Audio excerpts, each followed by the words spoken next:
Do you have any other Isaac tracks? Any other TK tracks? Question. Oh yeah. Mm-hmm. All right. Yeah, because I'm gonna be monitoring this other thing over here. I got like 10 things going right now. I got plenty beats from My bro. Zoom glitched out and I couldn't see nothing. It was so weird because All I was right, like trying to Elijah, you the navigate. host now. Great. Thank you so much. All right. Okay. And we be mindful, we are live on Facebook. We're not Yeah. Okay. broadcasting, but we're 3 minutes too. Got you. All right, Very cool. nice. So when we start broadcasting, that's when the attendees actually come in Got you. to the actual Zoom. But everything Yeah. you're saying is being Facebook streamed. Yeah, for sure. So Right. TK, is there a beat you want me to play or you want me or something else? he said, "Oh, they live." I Hey, ain't talking. I'm Anything that's hang in. dope. Nah. Anything that's dope? I got you. If it's anybody that knows my catalog, bro, it's you. I got you, bro. I got you. Hey, I know 3 songs out of it. Yeah. Nice, Go share nice, this nice. real quick. For sure. I put at Malik Wilson and at Isaac Calderas, but I'm gonna try to friend you too just to make sure that you get it. Cool. Awesome. Yeah, I got my Alright. Facebook right here. You did? You got it? You got the No, I got my Facebook open so I can see it when it comes in. I don't think the apps work on Facebook. Okay, no problem. We're a minute 2. All right. Well, just let hey, go ahead and hit the Zoom. Got it. Broadcast? Yeah, and I'll just go ahead and Got it. I'm ready. All right, here we are. We're live. Well, this is number 4. Number 4. Thank you everybody for showing up. We this is another amazing webinar Q&A session. And this one is on beat making. We got 2 amazing well, hold on. I'll get my let me turn my voiceover on. That's what I'll do. Here we go. Yeah.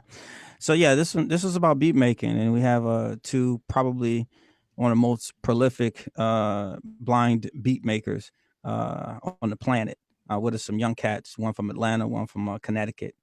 We'll probably being joined later by another one from another beat maker from South Carolina.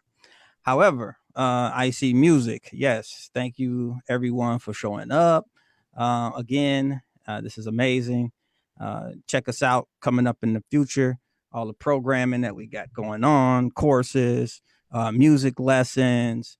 I'm not going to keep going down that road.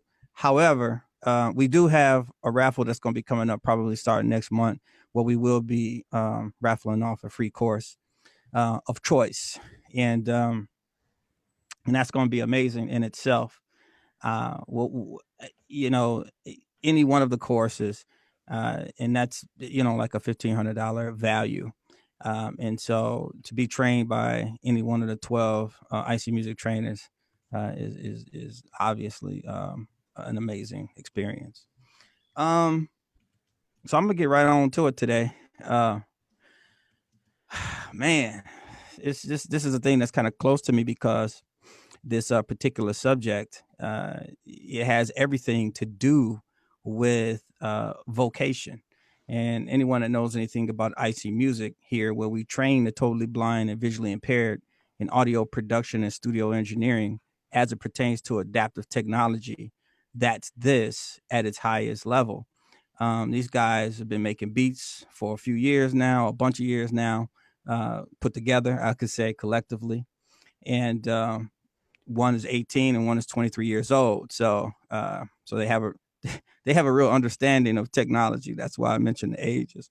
And they're actually doing it for a living, so people who say, oh man, the music business is kind of down and out right now. No, it's just decentralized. That's all it is, right? And that's a very cool thing for independent artists, beat makers, producers, managers, booking agents, the whole nine. Um, so we wanted to host this particular webinar because I think these guys have it together.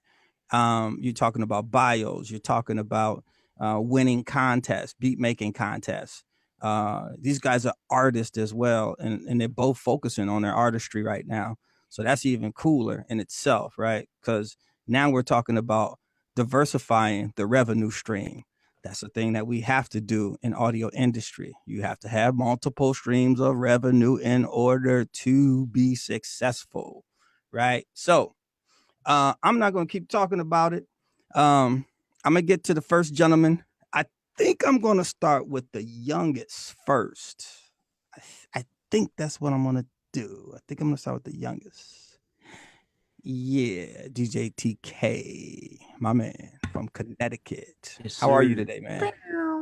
Doing all right, man. Feeling Nice. good. You know, I just learned about you guys, about your collective. Blind and Famous, right? Is the collective. Yes, Um, sir. and how long have you? First of all, what's your visual issue? Let me start there. Let's start there. What's your visual issue? I'm fully blind in both eyes. I've been blind since birth. And it's just been recently that I lost my full vision, so I can't see anything anymore. Mm. And so, when did you start making the beats? I started making beats in 2014, 2015, around that time. Okay. And how old are you? 18. Okay. So you're like 13 years old. You're saying like Yeah. 13, Yep. 12. Okay. Yeah. Jesus. Okay. Doesn't surprise me. Um, and you are still in high school right now, correct? Getting ready to come out. Yeah. Actually, I'm already about to be graduating. I graduate June 17th. Okay. Well, congratulations, sir. I know this is an odd time for graduation. You know, the social distancing situation. So, congratulations for putting up with this ridiculousness. But you, TK, what apparatus are you using? Like, what software are you using to make beats in? I use Logic Pro X. Okay, and so are you doing like trap style stuff? Are you doing like kind of R&B? Are you doing like more pop stuff, or what is the programming that you're into? All types right now because I'm trying to get myself diverse, and I've been shopping beats to artists recently, so I've been facing a lot of tasks to create things out of the box that I really have never created for. Like, How are you shopping the beats? Like, what kind of methods are you using to do this? um I have connections to people that um work at labels, and I also run a BeatStars. Well, it's not my BeatStars, but I'm doing something in collaboration with a group called Heavyweights, and we have a BeatStars page where I shop some of my beats. They have other producers that are part of their group, and that's another way that I earn revenue and stuff like that. So those that don't know what BeatStars is, that's a beat leasing entity, a beat leasing website. Where cats like this, beat what we call beat architects, can go, who've built beats, post their beats up there, and folks can lease them. They can also do exclusive buyouts too, right? TK. Yep, yep.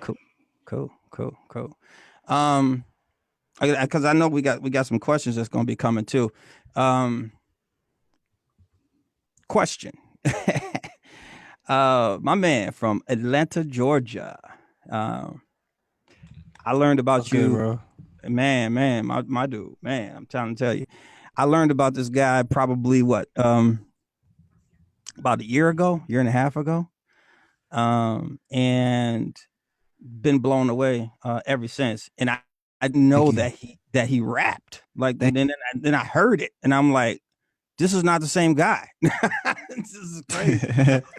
I So appreciate yeah, that, man, bro. impressive, man, impressive, brother. Um, your visual issue.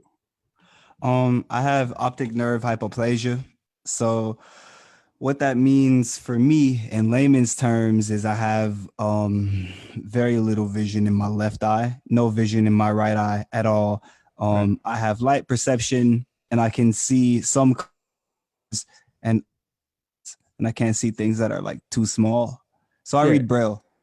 I can't So like read it in print. no usable vision. Yeah, basically Like keeps me no from running driving into vision. walls. You know what I'm Right. saying? Right. I guess that is useful then, right? Yeah, yeah. What are you making beats with, man? Like what software, what platform are you on? I'm on Windows, which is a little bit controversial in this community of ours. Everybody is like, you can't get no dope music out of a PC, but I beg to differ. I'm using Reaper. Right. Yeah. Reaper? Yeah. Yeah, we did a Q&A last week on Reaper. It was super powerful. Oh, shout out to that. That's Yeah, what's up. yeah. The DAW itself is just incredible. So expansive. So expansive. Exactly. Yeah, highly customizable. Mm-hmm. Where are you getting the sounds from? Like because Reaper comes with no sounds out the box, right? Yeah. It there's some little and a couple of engines that you can produce some sounds with in Reaper, but for the most part, yeah, there's not much. Um, I'm also really heavily into music production. Being a member of Blind and Famous, I've been producing for a while as well, and sound selection is one of the key elements of being a good producer. So I use a lot of VSTs that you would say are like Nexus, Electra X. I just try to pay attention to what's trending Mm-hmm. and then try to find a way to make it accessible or to make it work. And that's like sometimes challenging, but platforms like this I'm really thankful for because like you can find tutorials and you can find like people that know what you're looking for or may have a like-minded goal and be trying to do the same thing. For sure, for sure. I mean, this question is for both of you guys. Like, so when you are looking for accessible, when you're looking for accessible soft synths and you're looking for accessible drums, any kind of types of samples or anything, or just sampling in itself, what is your process in that? Is it something that you got to buy it first, try it out? If it's not accessible, return it, or you know, contact the company and throw a Molotov cocktail through the window and say, "Hey, make your software accessible." I mean, what is the process that you guys use to well, I know Isaac or TK, I know that you have Logic. You make primarily in Logic, so I know that comes with sounds. But what how are you vetting these sounds for accessibility?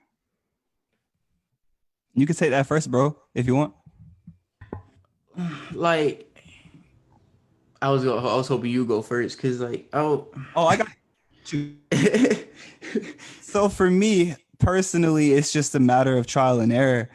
Um, you do sometimes end up buying plugins that you can't really get any use out of. And it's just because, again, being a producer, you're always exploring what's trendy. So for me, like, I don't even care if it's accessible. I'm going to try it because this is the new plugin that everybody's using to do whatever's being done. So, like, example is 4 or 5 years ago, everybody was trying to figure out how to sidechain, which is a very like popular compression that's used in EDM. And a lot of people didn't know how to do it accessibly. And I just like would try VST after VST that I would see recommended in these YouTube videos until I found something that worked. And then it's just a matter of community, like friends passing things around, making tutorials in them like via there isn't like a centralized YouTube for blind people where there are tutorials being uploaded. So like if a person wants to know how to do something, they have to wade through all of the non-accessible stuff to Sure. find a solution. So it's Yeah, like it's a big sense of community. yeah, that's something we're working on is a reservoir for information. That's dope. I've always wanted to be behind that. So Yeah, let for me sure. know how I can help. Uh, I'm curious, man. I want to get to some questions. Hopefully we have some questions up here, but um, can you you got anything queued up where you could let us hear some like just maybe about 20 or 30 seconds of a couple of tracks that you've done and that DJ KT has TK. Yeah. okay. Did I say that Okay, backwards? he said KT. We I'm okay. gonna play my bros first because he had the intro and everything. Okay. And then I'll run something of mine. So this is a beat from TK.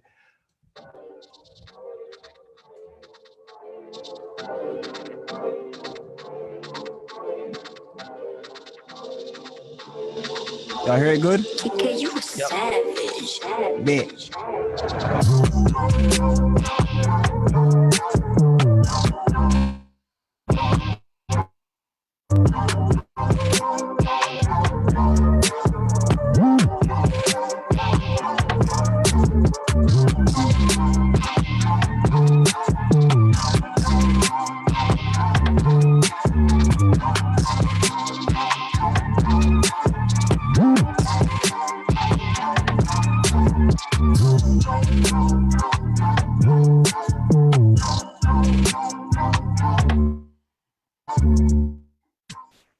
Mm.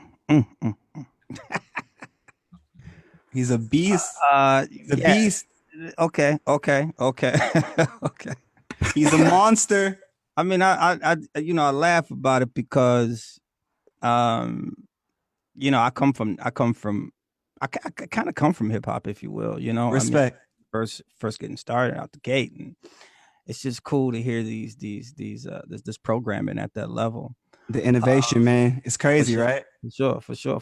Let's hear you because now you're an artist too, though. Like, right? I mean, both of you guys rap, right? And sing to some degree, I would think. Yeah. Yeah, like everybody. At this level in the game, rap is very melodic. So there's always a bit of both.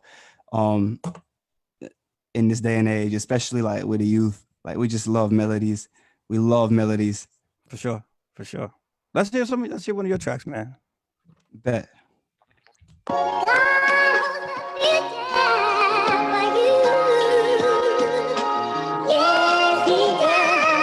Question.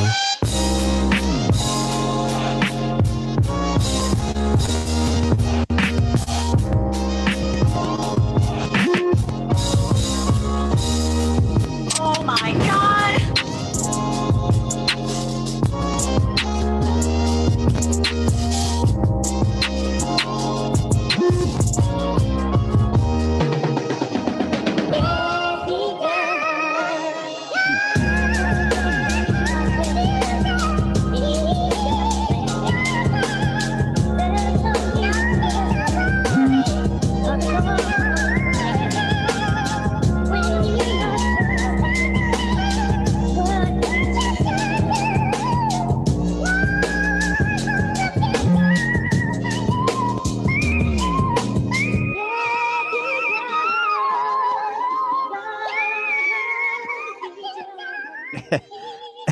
This is what I want to know.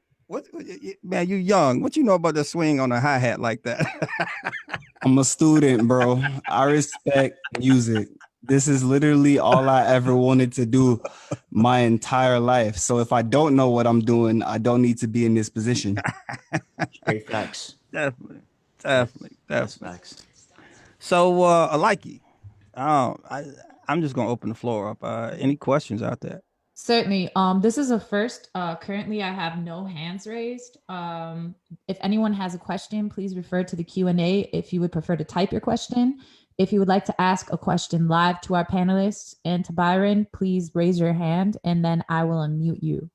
Yeah, I like it like this then. Okay, cause I want to know. On that last track, where okay, because the sample is sitting in a certain spot for me.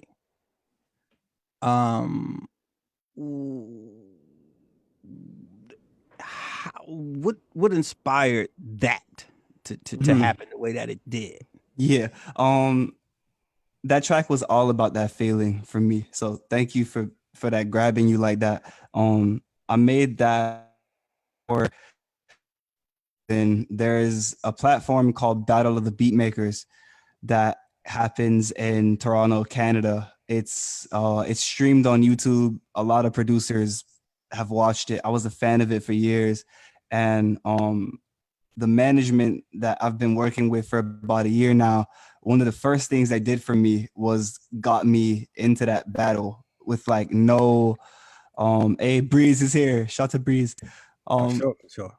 They got me in with no no real fees to me, no hassle. And so I made that to compete and to kind of go against other really dope producers. I was just to make it to Canada, I had to get through a couple of preliminary rounds. And so I made it to the top 64 producers in the world that submitted, and then I made it to the top and The top what? You kind of broke out the there. top 32, my fault. Okay. And I battled in the main night, and I made it to the like top 16 or so before I was knocked out. So that was one of the beats that I made for that. And really the feeling behind the sample, I just knew I study people, bro. So like Kanye used to do that all the time. He used to take a soul sample and just like really speed it up. Like them cripples were like screaming like that. And I just know people love to feel that in their souls. So I was just trying to go for that and recreate that with like a trap vibe, some 808 vibes. So I just kind of switched it up on one of the breaks, and then I brought the break beat back. So okay. So when you look at when you're looking at a sample, and maybe you listening to a song, you say, oh man, I could totally use the drums out of this, I could use the melody line out of this. How does it go? Let me start with you, TK. What is the process? How do you begin a track? Like, how do you start working on a track? You sit down, like you come in, you turn the equipment on. What happens? It's actually crazy because like it's funny. My equipment's always on. Like my computer is like always on, and I get these inspirational messages in my head like at the most random of times. It could be 3 o'clock in the morning. I could be watching something and get inspired, and I just jump straight to the computer. Like for me, it's all about the timing. It's on planes before. I've like made beats in the car, and I've gotten tracks made out of them. So it's like it's just about the inspiration that goes behind it. It could be anywhere. So are you like drum programming first, or are you sampling, surfing first, or like what happens because you're hearing it in your head first? So what gets documented first normally? Usually the midis or like the loops, because I sometimes I recently I've been using a lot of loops from other loop makers. So I'm constantly like searching through loops and libraries and stuff like that. And sometimes I hear a sample. Like recently, I just sampled the Shaka Khan song that Kanye used before and like completely flipped it differently. And that was just out of inspiration out of his song. So like the inspirations, they come out of nowhere. Like people around me can vouch. Like I'll be in a car and I'll hear a song and I'll be like, I gotta make a beat similar to that and go home and do it in 3 minutes. Like things like that. What monitors are you using? Are you using subs too in conjunction with your tops, or? Yeah, yep. I got Presonus Aries 4.5s, and then I got a 10-inch Rockville sub under the desk. My What about family you? hates me sometimes for that. What about you? Question. I got a 1990s stereo from my mama, and that thing bussing. It does go. Yo. Man, well, I'm gonna tell you this much. Is that what you monitoring on though? Facts. That's it, bro. Really? Some headphones, bro. I just be in here just cooking, bro. Like that's it. Oh, fair enough. And he don't budge too. I'll be trying to get him like, yo, like I'm stubborn. I'm a stubborn I man, bro. had to give him an interface to get him to get an interface. I gave him an interface last year. I was like, you got to get a microphone now. I had to. But do you think that it makes you feel like the consumer when you're producing, like when you're creating a track? You think it makes you feel like the consumer, is going to hear it like that? Like you have a better idea? Absolutely. I used to do it a lot more in high school. Like now I really understand the importance of hearing all your tones and really feeling things out, especially when you're like mastering and all of that. But I think there is something to be said. The laptop I use right now, the speaker literally sounds busted because I was making beats with like 808s in there, crazy distorted, and those beats came out with the 808s being super hard because I made them on a laptop where a consumer would hear it. But these days I would rather just like make it on the best pair of speakers or headphones that I can, and then just check my mixes on multiple devices. So like I always listen to my mixes on my phone and then in the car and different places like that. All the way from South Carolina. I've learned about this gentleman around about the same time, actually, that I learned about Question. Breeze. Jay Breeze, the one and only. Breezy. You there, brother? You probably, if you're on the Mac, do that Command Shift A, free up that audio.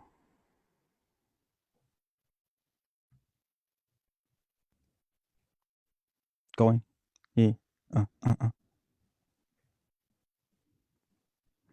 Well, just yell at me when you come through. Trying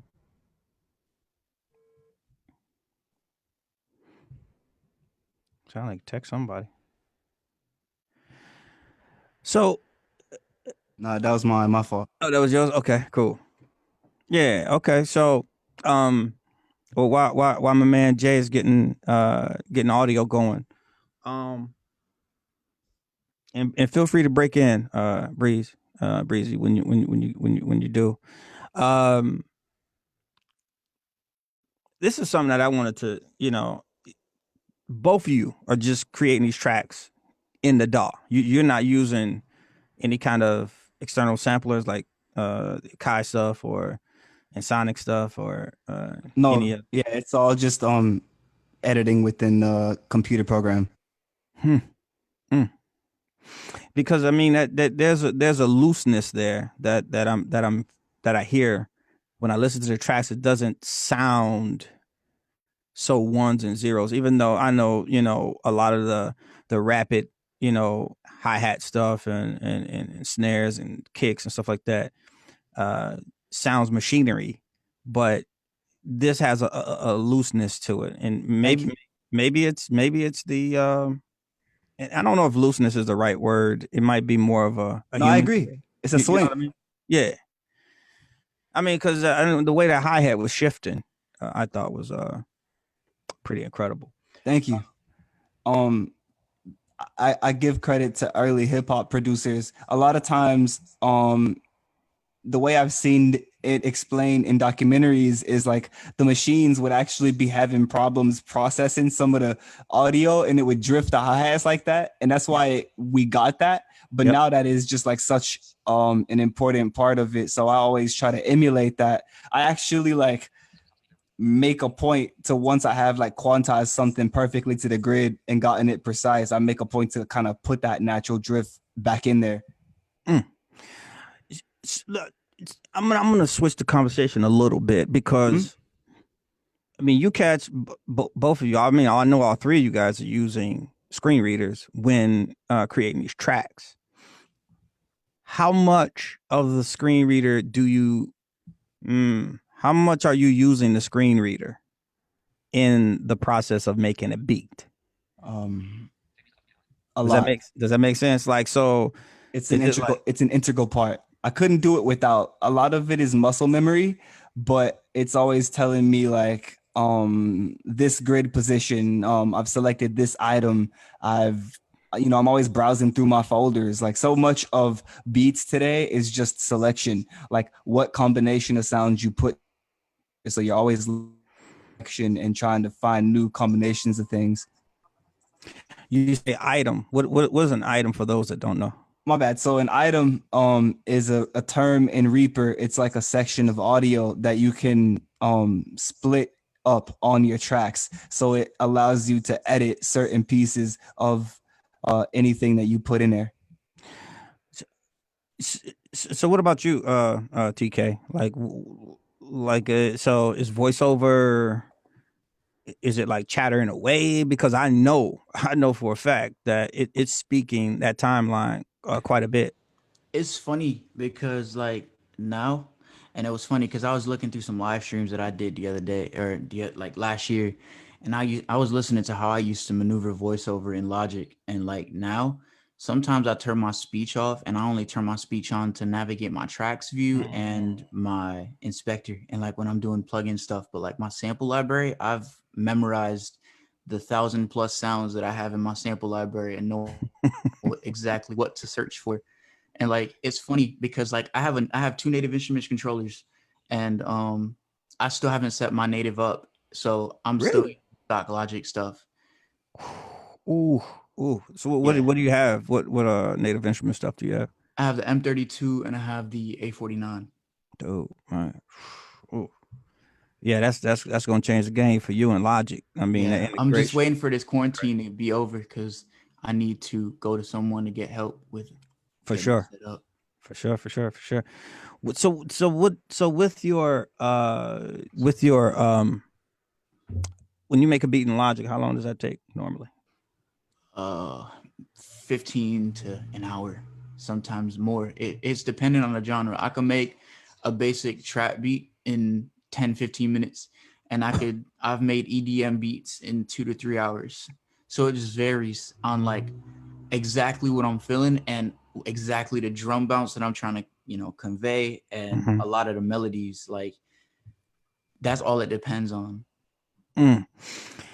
So both you guys got clients, right? Like y'all definitely have clients that y'all are making beats for. Yeah. Um, do your clients know that you're blind?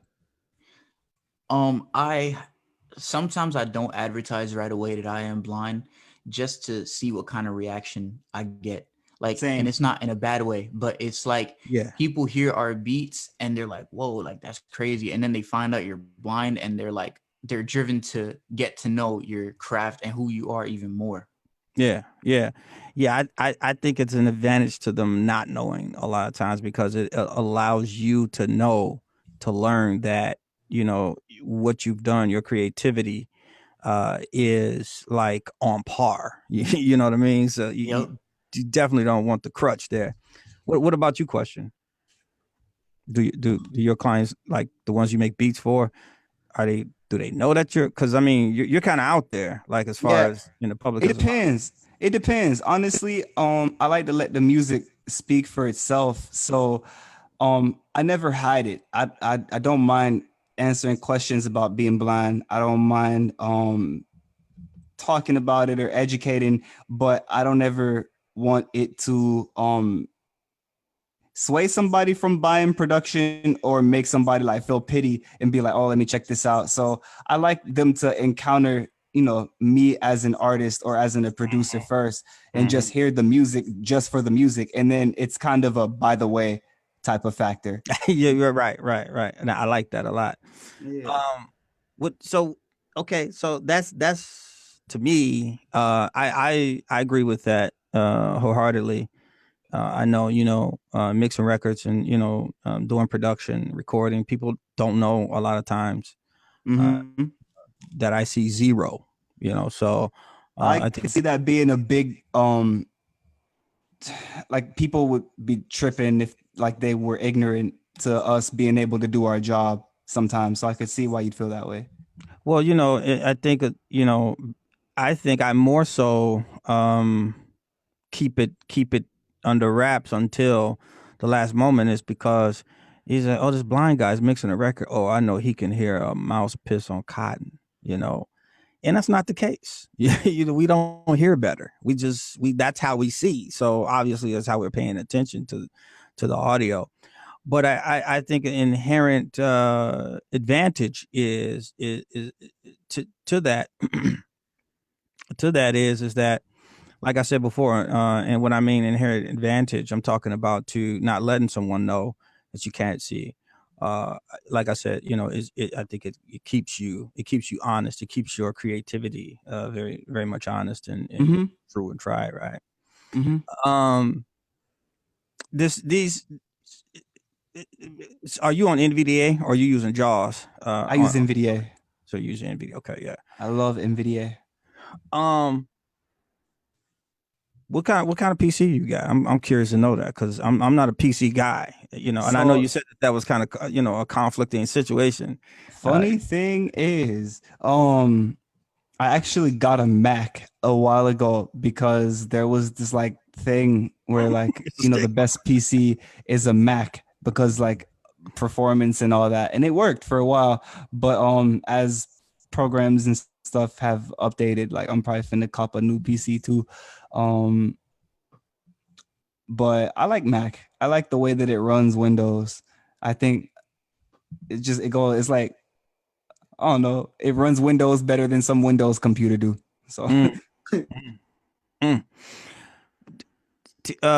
TK, what same question for you.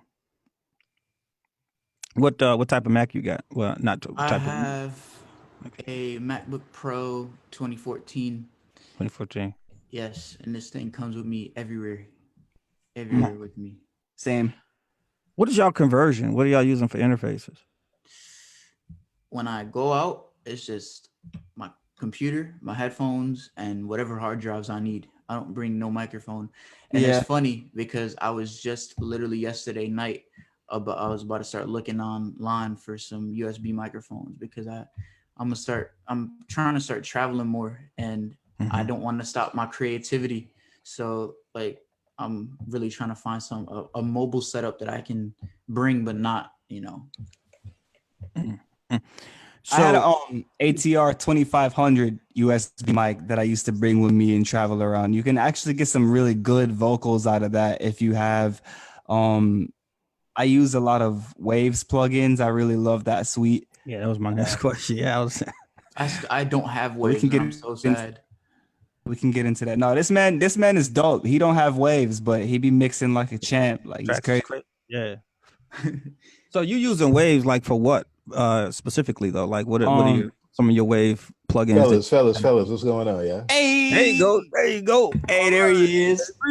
What's up, Jay Breeze? What's happening? What's going What's on? up, fool? Man. Hey, look, man. You a celebrity, bro. I was trying to call you, man. This man ghost. No. He got the most. Hey, no. Hey, you know what's crazy, dog? Hey, damn, bro. I ain't seen my phone in about 45 minutes.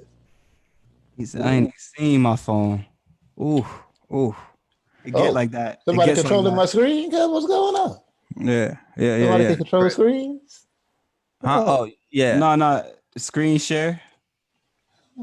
Oh. Just so you know, when one of the guest panelists is speaking, I am sharing your bio.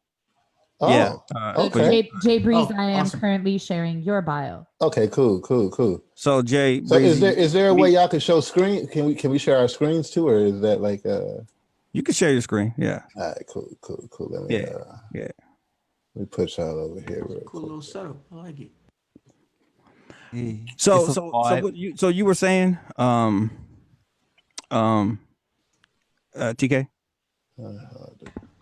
I lost my. Oh no, train that was of no, thought. it's question. I was like, whoa. Yeah. I know. I thought it was me, but I straight lost my train of thought too. I don't even know, bro. Welcome, Breeze. We were Yo. so happy. We were so excited to see Welcome, Jay Breezy. Breeze. Well, let me ask this because we're about to talk about these Wave plugins, and you was Oh, like, that's what it was. Yeah, all of that. about All of that. your go to. Yeah, go As ahead. far Go ahead. your go to Waves plugins, like what are you using? Yeah, so I use Waves in first because that's what we have been on. So I use it for a lot of like EQ, and I like to just put little things on my hi-hats, or there's a really popular plugin called R-Bass that a lot of producers use to just beef up their 808s. I like to use True Verb a lot. But then That's like a goodie. the things I use the most in Waves is when I'm doing like vocal production and vocal mixing, because being an artist, as I was learning to produce, I learned to engineer myself as well. So I love using like C4, Mm. The JJP bundles, all the like the Renaissance compressor. Yo, dive into some of that CLA stuff if you haven't. Oh yeah, that's good too. The CLA 2A is dope. CLA vocals is dope. Yeah, So One knob. the so one today knobs are like, so today's beat architect really should be looking at how to sound design too, correct? Like so that's yeah, another level Oh, of for sure. engineering. Yes. If you want to talk about like detuning, because there's a big wave right now in trap music where everybody's taking like the patches that they have in song and they want to natural, warm, just a real authentic sound. And Waves has some of the like, if you don't have like RC 2020 and like Isotope and all that, like I feel like Waves is a bit more commonplace. So you could use the audio track plugin. You can really make your patches sound lo-fi and kind of compressed in there, and then you can also run them through Mondo Mod, and you can Mondo Mod is crazy. crazy. And there's what's the other joint? Hold on, you about to make me go look. Yeah, Mondo Right Mod with is really an good RC. for pitch shifting. So you could just put that little extra detune on there. So you are they pitching up, pitching down, they're pitching every which way. I'm guessing. Yeah, it's basically it's like an LFO, so it's a constant pitch shift up and down Yeah, from a center frequency, and you can control the depth and the rate. Okay. it's like and Isotope vinyl is a Yep, Isotope Vinyl is a good one. That's not in Waves. My No, favorite it's not that way. plugin Isotope. ever. But it's free though. Yeah, It is no, free. Is yeah, it get free? that, Yeah. get that. Yes, that's a gem for a lot of people because a lot of people still don't know about that. And People be dissing it, bro, but Yeah, I Isotope like it, Vinyl dog. got the sauce. I'm gonna give do. another one. There's a thing called cassette record something. It's cheap. It's like $20. Oh, But that like, tape saturation I- thing? yep. I see. I'm a whatchamacallit. Yeah, look that up, man. Yeah, that's Yeah, crazy. I got you. I got you. So let me go back a little bit because we got somebody that just tripped in the room here, Jay Breeze, and my man from South Carolina, like I said before, making tracks, which I just learned of last year, probably about a year and a half ago, actually now. And so Breezy, South Carolina. Yeah, man. You're making tracks using what software? Currently, we have Machine, man. I had the pleasure of working on me and Rob Quest, who could be here today, but we did the last Devin the Dude album, and Rob is a huge Machine advocate. And when I went out to Houston, I was using Logic, still use Logic, you know what I'm saying? And I was using Logic to produce. He was like, "Hey man, go get on this controller." I'm like, "Man, I don't know how to use this thing, man. What do you mean?" And he walked me through it, and by the time we finished the album, I still couldn't use it all that good. Yeah. And but I saw the potential in what he was doing. You know what I'm saying? So yes. So I came back home and I grinded and I got a couple bands and I was like, you know what I'm gonna do, man? I went and bought an MK3 and an S61 Mark II. And I got it in July and I ain't looked back, man. Because that combination, you're finding that integration. We were just talking about that with TK, with TK. Logic and Complete Control. TK, bro. It's just that's a heck of a. You got to see this. I'm waiting. I was in here earlier when y'all were talking about like inspiration and how things start and stuff like that. And so like with Machine, like coming from a DAW based workflow and making beats, like one thing I can say about Machine is that thing that if you have an idea, you can just execute. Like you don't gotta command option shift right arrow or caps lock right arrow, caps lock shift down arrow, caps lock right arrow, all that. No. Like like this. I don't know if y'all can see my screen right now, but I'm in machine, and let me see something. See what we got going. Well, and a lot of that has to do with the fact that it's a hardware piece too, right? Well, it's hardware. It's hardware, but at the same time, it's software. So, can y'all hear that? No, we can't hear the I can sound. hear that.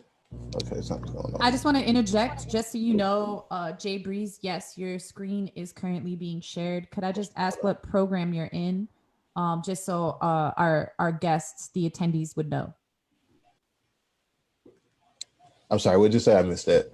Yes, you are definitely screen sharing currently. I just wanted to ask what program you're running, just so the attendees could know. This is Native Instruments Machine. So, yeah. Let me get to where I was going here. Yeah, take time, brother. Oh, that's all right. Cool. There you go. I hear some slaps. All right. So what happened with this particular track? I actually played. I played this, and I liked it. You know what I'm saying? So then we added all this.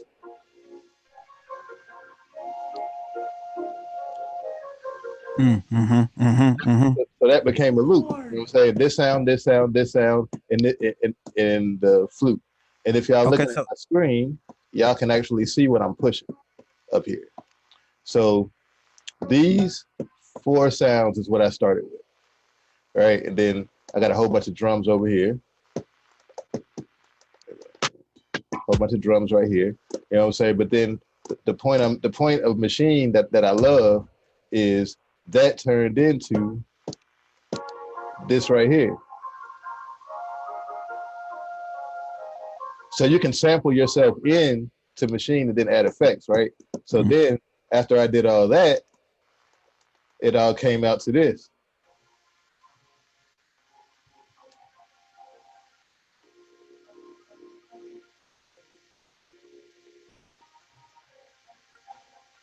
Oh.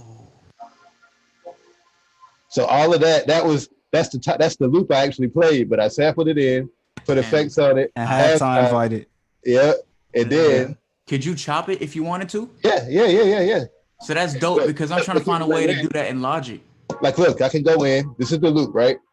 I can go into the chopper. Is there a way you could raise the volume on it? Yeah, you need louder. You need a louder? Yeah, because we can't hear you. All right, hold on. It's a little dot. There you go. Yeah. All right, cool. All right, so I could actually go in here, take this sample, put it in the sampler. What are you doing for? So Breezy. Yo. So are you using screen reader right now? No, I'm on the straight hardware. You're just straight hardware. So cold. Yeah, that's what I was saying. I'm gonna have to save up a racky to get it because that's yeah. So yeah, you could actually, you know what I'm saying, you could take it and you need to host a workshop, Breeze. I know. I'm with it. I'm with it. So here, let me move it. This is what every sighted producer does in FL Studio with Slice X. Yeah, man. So you can take it and come on. Why is it not doing what I want it to do? It's crazy because sometimes it don't do what you want it to do immediately. Oh, I know why. I know why. Welcome to the blind community. I got this. Welcome to computers. Right. Yeah. There we go. There we go. We good now. Okay.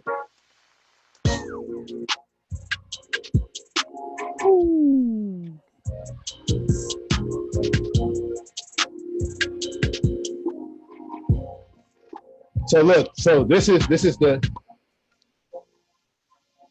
and then you got. Yep. So everything is soloed out.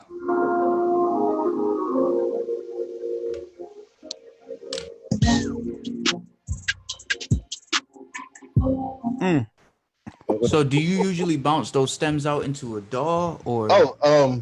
It all depends, bro. Like, cause it all depends on what I'm feeling. It's all about the vibe for me. You know what I'm saying? So if I'm in machine and I'm working and I'm arranging and I'll just hop on the master bus over here and just, you know what I'm saying, get busy over here and bounce it out as a wave. But then you can also just like what I'll do, I'll bounce it as a wave out of machine, and then I'll bounce out the stems, and then I'll kind of go into the DAW once somebody grabs it, and just kind of recreate what I did in machine. Because this the thing about machine, which is cool. Like here, I'll demonstrate real quick. Say I'm on my master bus, right? And let's say I want compression. I can actually use knobs, so I can do this.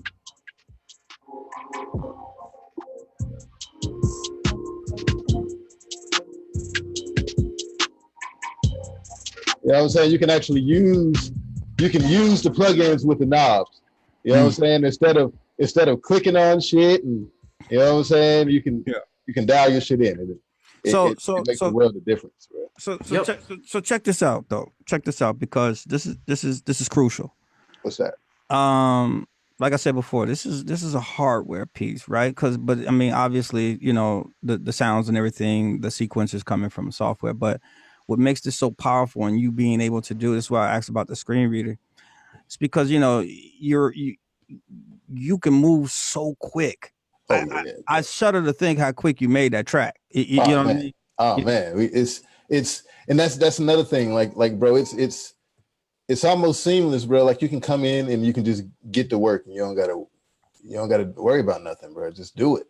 Yeah. I mean, and so so this is like the equivalent of like having a control surface where this is turn a fader up and down instead of navigating to it with the screen reader. Exactly. You know what I mean? Let me ask you this, Breezy. What do you how long do you think it is taking for you to make a track? You come in there, you wipe the coal out your eyes. Yeah, you wipe the coal out your eyes. You just woke up, you eat breakfast, whatever. You get in there, you make a track. How long do you think that takes to come to from cradle to grave? Now you want trap, you want R&B, you want pop, you want, depends on what we're going for. I'm curious to know pop. Pop, to get an idea and structure down, about 30 minutes. Like structure wise, you know what I'm saying? All my got an intro, we got a A section, we got a B section, we got a hook, you know what I'm saying? We got you know what I'm saying, basic structure, about 30 minutes. How many tracks, like what is the percentage of tracks that you're using machine for as opposed to just creating in Logic? 100 now.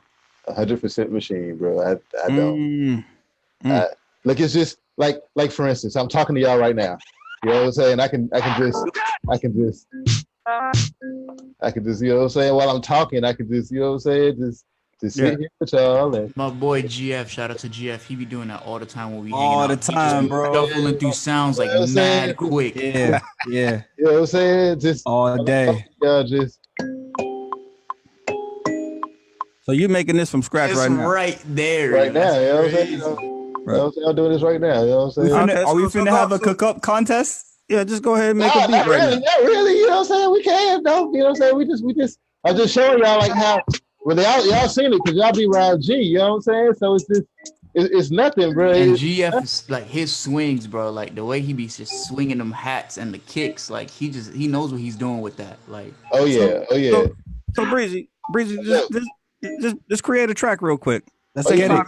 Take 5 minutes and create a track real quick. All right, here. Let's just Chef Breeze. Let's do this then.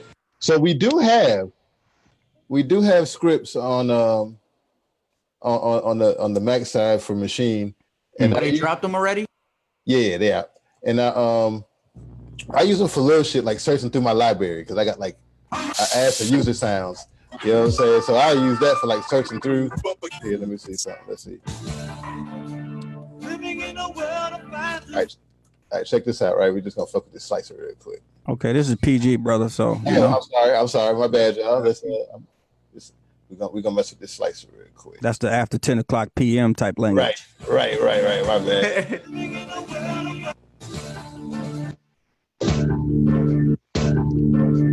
All right. Y'all saw how fast I just did that? You know what I'm saying? How fast I just truncated that sample that fast. So now we're gonna go slice. Living in a world of fantasy. He's back against the wall. So look, now we got pieces.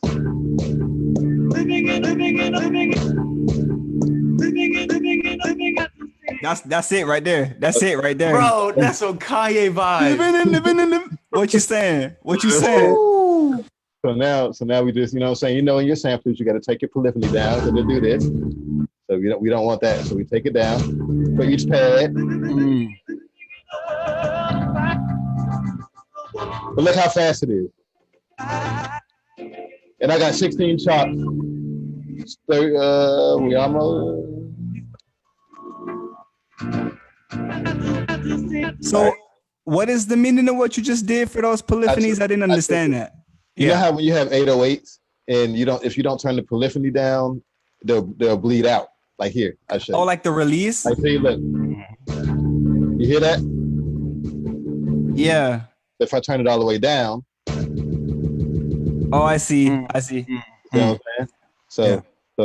So now in machine we have choke groups, and what choke groups do is it stops the pad that's playing when you hit the next pad. So you gotta put all your samples in a choke group. So this is in choke group. This is not in choke group. Yeah. Choke group. If y'all wanted to comment, y'all can broadcast it.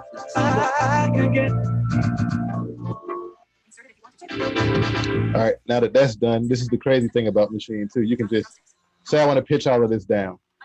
That's what we were just talking about.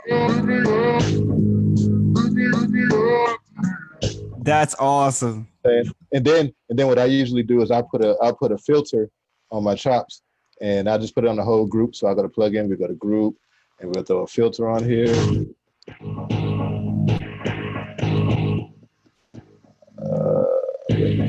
Control vibe. Yep. So. There we go. All right. So now, top of your tempo. You know what I'm saying? And let's go. We have a machine. Now, I think I got it turned off though. So I'll set a bar count. We have this thing called auto grow patterns, but I have it turned off, so we ain't gonna go into that. I don't want to go into settings right now. I'll show y'all that on another on the up and coming Jay Breezy Presents machine. This man is setting up. I'll just let y'all know it's coming. So here, let's rock out.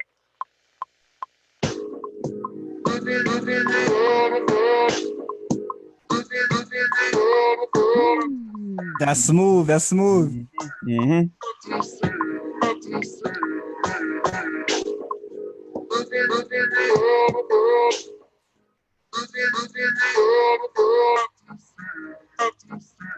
All right. Let's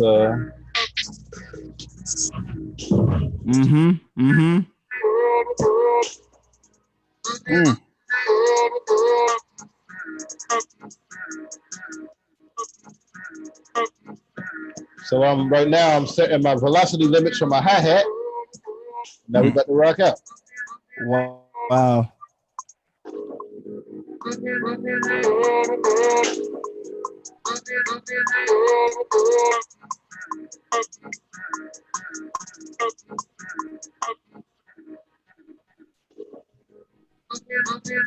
Then you just keep going. You just keep going. You know what I'm saying? This is a machine, so you can just.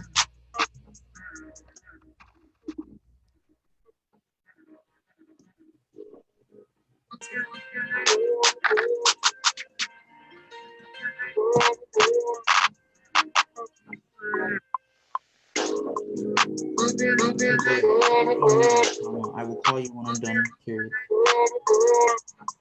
Your message to Hosea says in a meeting, I will call you when I'm done.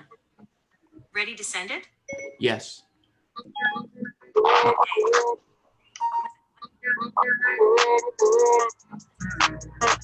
DK, you're off mute too, fam. I know. Yep. Okay.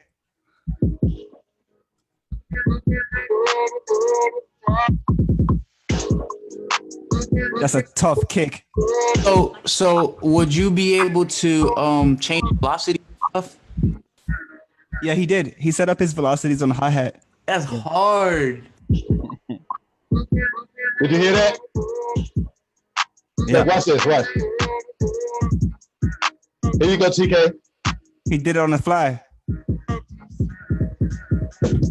Woo!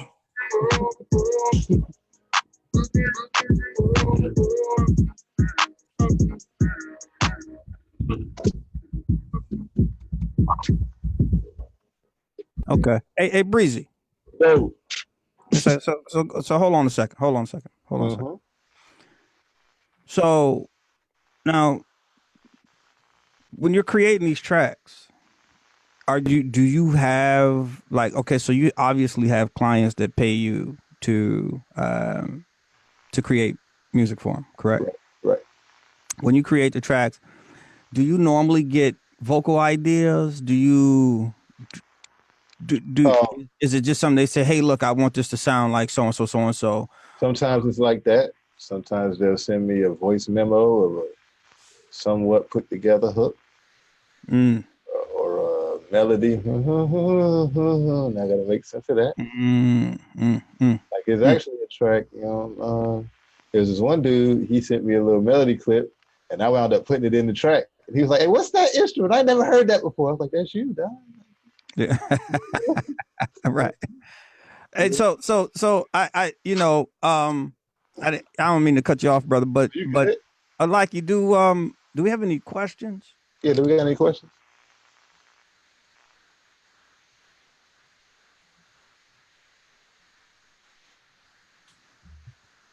Question. I got an answer. Hey, can you hear me? Yep. Yeah. Got you All now. right, perfect. Yes, we have abundant questions. Oh, So I'm I gonna knew that was start. coming. Yeah. Wonderful. Go. So I'm happy to ask Nicole Murray from Q&A asks a few questions. Where are you located? Which I think we did answer. But do you perform anywhere? And then how do you get your music out? That's for Jay Breezy? That's for all of the. Oh, for all All of of us. Yes. Cool. Oh. Well, I'm located in well, I'm from South Carolina, currently in Greensboro, North Carolina. I'm not an artist, I'm a producer, so I don't really perform. But if my guys is out, you know what I'm saying, and I'm in the area, I definitely support, you know what I mean? But my music is I have projects somewhere everywhere, man. Check out the last Devin to Do project, still rolling up something to ride with. Anything Blind Fury I did. And we'll just make sure we get y'all some links, man. I'll get y'all some links to a couple playlists and all that. So we'll get it going. What about you? Question. Question Yeah, everywhere. I'm located in East Point, Atlanta, Georgia. I'm not performing at the current time because of all this quarantine business, but before that, I was just mainly doing like local shows in the city. There's a couple of like esteemed places that people perform here. I got to perform at this place called Apache Cafe, like right before they shut it down.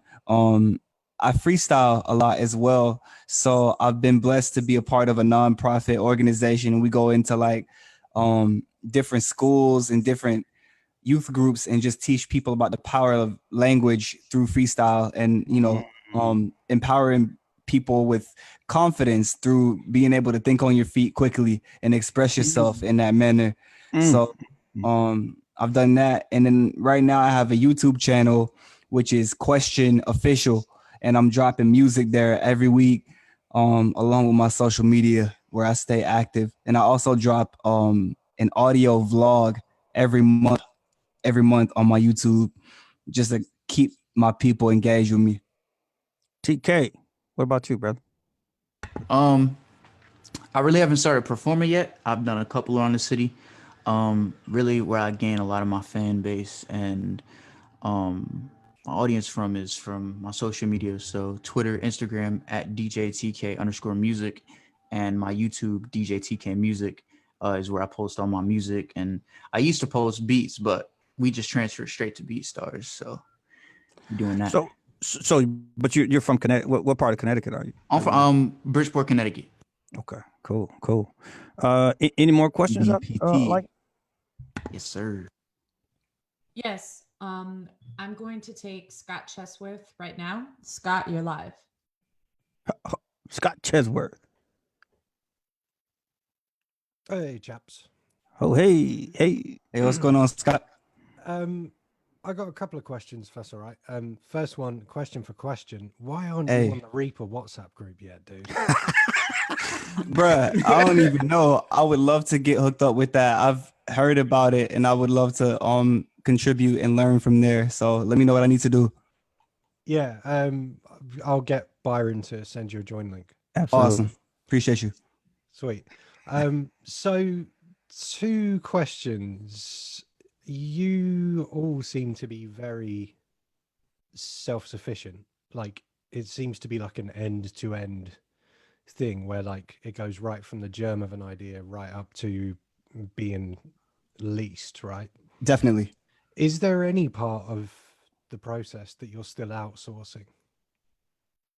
Or is it 100% in-house from end to end? Sometimes I will get my tracks mastered by other people, but those people are very close to me and people that I've kind of curated myself. DJ TK has mastered some of my music.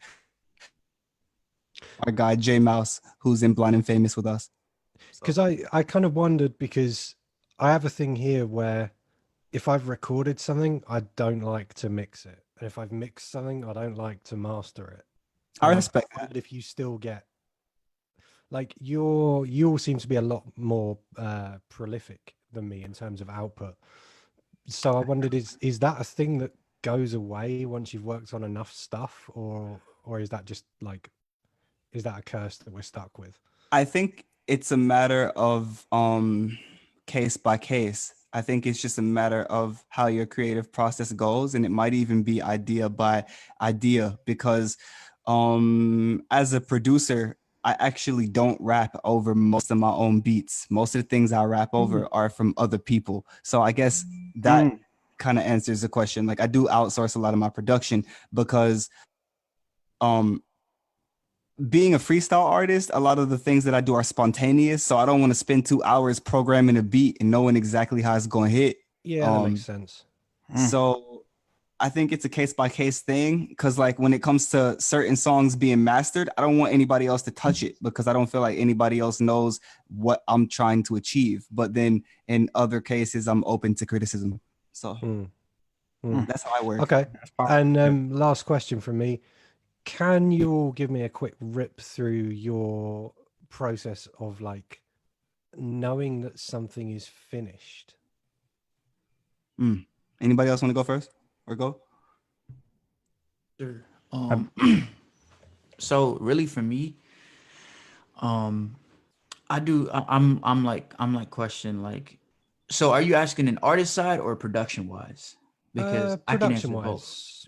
Production wise, I think, because I'm doing my first kind of beat leasy type collaboration type thing at the minute. Oh, congratulations. That's dope. Nice. That's a good place to be in. Yeah, kind of. It's really new, Yeah. man. Like I'm nervous. Yeah, I'm trust me, kind I of was I'm there kind of a too. dinosaur. Like to me, like I'm still used to working on an album for a year. Mhm. Oh, of course. EPs are terrifying and new, and now this is like, oh, this is moving fast. Yeah. So like the pace that I'm used to working at, I get a ton of time to take a week away, come back with fresh ears, think maybe a little bit of this, a little bit of that, and like my kind of production normally evolves quite slowly, but it seems like in the beat leasing scene it's so fast, and I just don't fast. Yeah. I don't have a process yet for knowing when something is done, like knowing when to stop fiddling with it. So And what I'm type just of kind of tracks do wondering you if make? any of you have got like landmarks kind of stuff. What type of music are you making? It's mainly trap stuff at the minute. Dope. Okay. Right in our era. Yeah, so I just wondered if any of you have got like Go ahead, TK. sort of So, landmarks like, that you look out for to can y'all hear know me? that you're getting near the finish. Yeah, you're line. good. Yeah. You're good. So like for me, I do a lot of like it's more, how do I explain it? When I'm making beats, like it's more, I lay down the melody first. That's always first off. Like I know Question as a template, and I'm actually gonna do that too because I've been sleep on that. But like I lay down a melody, and then with drums, really it's how you feel. When I lay down a melody, sometimes I have the drum bounce already in my head, like, and I get it done in maybe 10 minutes because I know exactly everything I want to put in the beat already before even making the actual beat. And other times I have beat block, which really and sometimes I don't believe in beat block, sometimes I do. Like sometimes I have a whole melody down and I'm like, what do I do with the drums? And then sometimes I'll be like, all right, I'm gonna send this to Question so he could put the drums on it because I don't know what to do with it. Like there's a lot of different processes, and knowing when the beat's done is when you put that master chain on it or like a soft clipper on it and it just hits right, and you get that feeling of like, okay, this is done. Like there's nothing else I need to add. So okay, so for you, it's literally just a feeling. The feeling is when you can play the Interesting. beat, when you can play the beat from front to back and just sit there and listen to the full 2 to 3 minutes of it and be like, okay, yeah, this is a done project. Like all the sectioning is right, your chain is right on the master channel. If you have any EQing or leveling issues, that's all said and done. Like everything just is set in stone. And really, for me, a beat is never done. Like you could always add more to a beat, but it's that form of like being comfortable with what you have, the product you just created. So it's the point where you can sit and listen through and you don't pause to tweak stuff, right? Yeah, Exactly. Yep. Where you don't feel nervous anymore. Like if someone was to come in the room and you wanted to show it to them, you don't have to be like, oh, I forgot this one thing. Like I have to do like, nah, like it needs to be completely ready. And then I would just add quickly, having a reference track to the type of thing that you're trying to make can also help. So like if you have a client that tells you I want beats that sound like a certain type of artist, Sure. listen to that artist's music and then make something and then listen to the music again, and don't imitate but take inspiration. Yeah. My background is mixing, so I'm heavy Okay, into yeah. referencing already. But Absolutely. shit, I think I've been overthinking it because I tend to arrive at that point where I can sit and listen to it and not have to tweak quite quickly. So Yeah. I think maybe that's the point. I think I've been overthinking it. Yeah. Yep. Okay, cool. Thanks. Cheers, bro. Thank you, Scott, for that question, Alright, man. sweet. Yeah. Or questions. Man, I urge you guys, anyone out there, it's probably one of the best engineers I know in the UK. He's based in the UK. I'm just saying that I know, period, point blank. Scott Chesworth, he actually teaches mindset behind mixing for us here at IC Music. Wow. But Gotta pick your brain. I'm telling you, the guy is extraordinary. So yeah, hey, Likey, next question. Great. This question comes actually from Facebook Live. This is from Rashawn. And Rashawn wants to know, how much do your beats go for and to lease your beats? Okay, who? Everybody, I guess. Yeah, because let's just start with Jay Breezy. Wait, what was the question? How much are the beats going for? Like, what's the price on the beats, and both in leasing, I guess, and in an exclusive format? I guess you go, TK. For me, online leasing and selling, basic lease MP3 is 35, and then for like exclusives, it can, I like to work out a deal, and who manages my BeatStars, they try to like work out, any exclusive sales. Like it could range from 3,000 to 5,000, and when it's in studios, like when I have a vocalist here and they're like, just make me a couple beats on the spot and we'll choose which one. Like here, that really, you make the money up, and that's really those type of placements. And then there's the free YouTube gang, like where it's you post a beat on YouTube, you can do it free for nonprofit, but once you want to upload to Spotify and streaming services, you have to pay a certain amount for a lease or an exclusive, so you can, give the producer their rights to earn money, and then you get your rights to earn money. What about you, Question? Yeah. For me, I'm not doing in beat store selling right now. So my leasing price starts at like 300 because it's a lot of like direct contact with people. not selling as many beats. And then my exclusives are anywhere from like 1,000 to 5,000. I try to be generous, like depending on relationships, because I believe in working with people long term and developing a sound with a person and really just building that rapport in general, because then they're gonna come back to you and keep you in mind and look out for you in other situations too. Cool. Thanks for that question, Rashad. That was actually a good question. I think when we talk about vocation, and employment, self-employment, that really speaks to the possibilities. Likey, any more questions? Yes, this goes back to Q&As. This is Tyler Burton. So I want to get started with making beats. What would you suggest I start with besides Reaper? Mostly in terms of learning resources and Reaper plugins.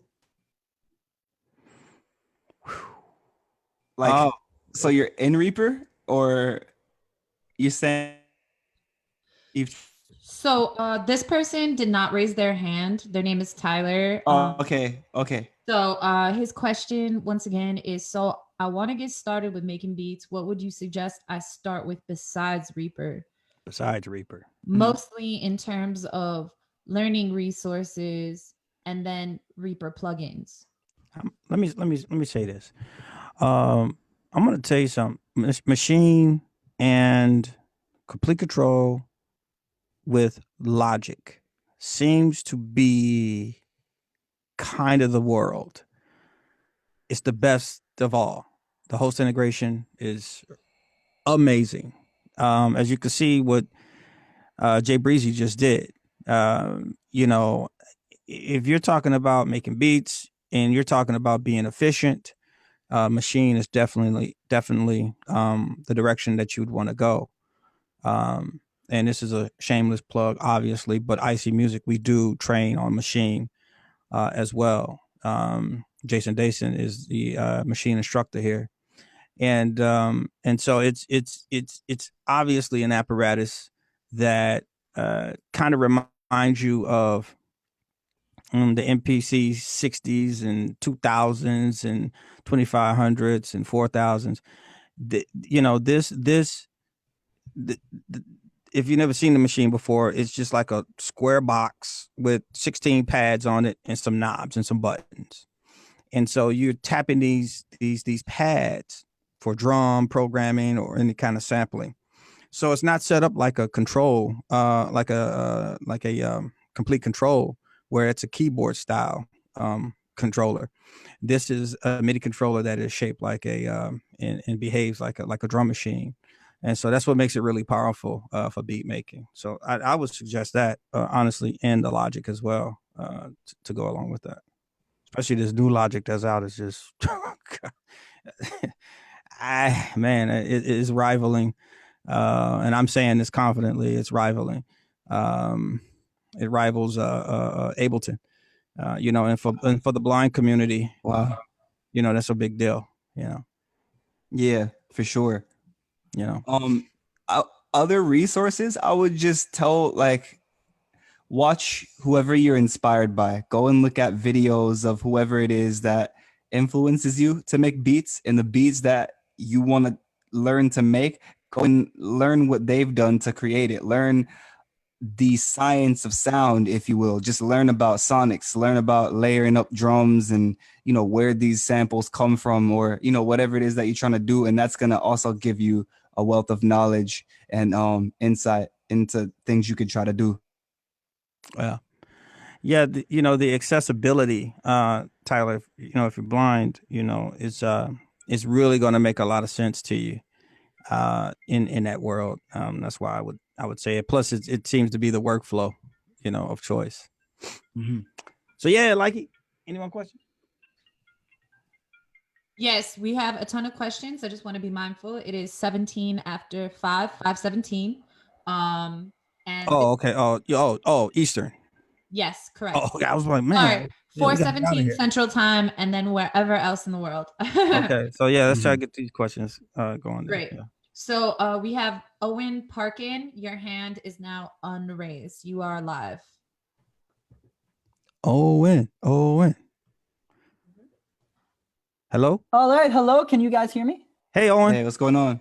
Hey, well, first off, TK, I'm also 18 and I'm just jumping into all this. So now I feel like I'm getting into it a little late, but I think it's amazing what you've No, done so it's far. never too late. But this question probably directed more towards question because fellow Reaper user as well. Okay. Tyler sort of touched on it, but specifically for when you're sampling, like when that Kanye, that soul bit was sampled, like Yeah. Kanye style, sort of. How do you pull those just from? Do you have different plugins or Oh, the samples themselves, like the samples actual themselves? samples. Yeah, where do you get those from? That's So something I'd be. yeah, absolutely. That's where what I said just a minute ago, and I say this with all the respect, like that comes from just studying the craft. So all I did to make that happen is pull a soul song, like a really like old school gospel song, and I just sped it up pitch and the rate until it got that quality to it, and then I just put the drums over it. And I learned that from watching producers like Kanye West and Jay Dilla and you know, a lot of early hip hop producers from those types of eras. Yeah, no, that's pretty. It's amazing. Like you can just pull something off the internet, speed it up a bit, add a bunch of drums beats over it, and it sounds top notch nowadays. It's amazing. Thank you. Completely different compositions, completely from scratch too. But yeah, I really love the power of the internet and the imagination. Like you could think of a song that you heard when you were 10 years old, and if you can remember enough lyrics, you can find it and make your own song out of it within an hour. Like I really think there's something powerful about that. Mm-hmm. Yeah, no, I love it. And this is something I'm looking at getting into now. I'm actually in school. I'm involved in a course learning Reaper. My teacher's on here today. That's awesome. Actually. Nice. But yeah, thank you for that. I'm definitely gonna look a bit more into different sorts of plugins for different types of drums and instruments and all that. And yeah, just thank you for doing this. Absolutely. Cool. No, Man, I'm glad to be a part of this. Man, thank you, Owen. Man, that's cool. I like it. Great. Now this question, can you hear me? Absolutely. Wonderful. This question comes from Facebook Live from Eric Ballard Jr. So are there any apps to download on your phone to make beats, or would you suggest it's all computer? GarageBand. Go ahead. Right? You used it. You can talk about it. You know about it more than I do, sir. I've actually used a couple of different programs. Like I've used GarageBand, which GarageBand, if you're gonna get into Logic, it's gonna be a very big help for you. And if you want to get into like other apps, iMachine's also a good one. What was that second one? iMachine. Oh, iMachine. Is that accessible? Yes. Whew. Drop the That's bomb like on you. That's like $20, right? I think when I bought it, it was like 10. You got TK. You got the TK discount. Discount. He got the hookup. He got the hookup. Yeah. So I hope that answers the question, Eric. Thanks, man, for that question. All the way from Facebook Live. Facebook Live. So, yeah, I like it. Q&A, Jess Smith. How important is it to be signed to a label in this day and time to be successful? Ooh. I let Short question go. answer. That's we gotta give the short answer. We could be here all day. You gotta decide what type of goals you want for yourself, because major labels, the only label you should be signed to is a major label. You shouldn't sign to an independent label unless you are running it or you have a stake in it, because there's nothing an independent label can do for you that you can't, period. If you do decide to sign to a major label, you're gonna have to give up some control. Like there's no way around it, and you're probably gonna have to deal with a lot of compromising, just all around. Just if you in this industry, you know about the dark side of that. You know, crazy contracts and different stories that can come. So if you're doing that, make sure you get your knowledge up, lawyer up, and that type of thing. If you want to reach Billboard success and you want to be on the platforms that you see a lot of labels backing, you're going to need to do some type of a deal with them. But that doesn't mean you have to be with them forever. So you can maybe do like a couple of albums or get like a distribution deal where you artist to yourself become an entity that promotes music, and you are now sort of like T.I. You know, T.I. got Grand Hustle, but Grand Hustle is through another major entity. Forgive me for not remembering which one they're with, but these types of things happen. But if you are just trying to build a core fan base and tour around the country without the backing of those major platforms, you don't need a label. I would say a team is very important when Definitely, no matter what. I mean, these guys have teams, and I think even more importantly, they're treating this beat making as a business because it is. It's commerce, is transacting happening, and it's a very real part of the economy. So, having individuals who can specialize in business building, I think is so important. I mean, I don't know. Deals just don't exist like they used to. I mean, the audio industry seems to be the last industry that takes hold of technology anyway, right? So it's kind of behind the curve when it comes to, being being creative when it comes to uh creating income, drawing revenue and in these really cool and innovative ways. So like I say, if you got someone who has money and an investor, I should say, or can grab a loan or something like that, you can get funded and then put a team with the real experts behind you. It's magic after that. That's the great part about the decentralization of the music industry or the audio industry, I'm going to say. Could I say something to that effect? Man, absolutely. Something you said is, and it's unfortunate, but I feel like it could be a wake-up call for people that may not know, because I definitely thought I had a different mindset before I heard this. Your talent is a very small part of your success in the music business. It's a lot more about your team, and a lot of times the money that you eventually can have behind, and if not, so that people with money or people that are willing to pay money are going to get behind you. So if you are talented, honestly, like, the music is always important. This is the music business, but you can never separate the two from each other.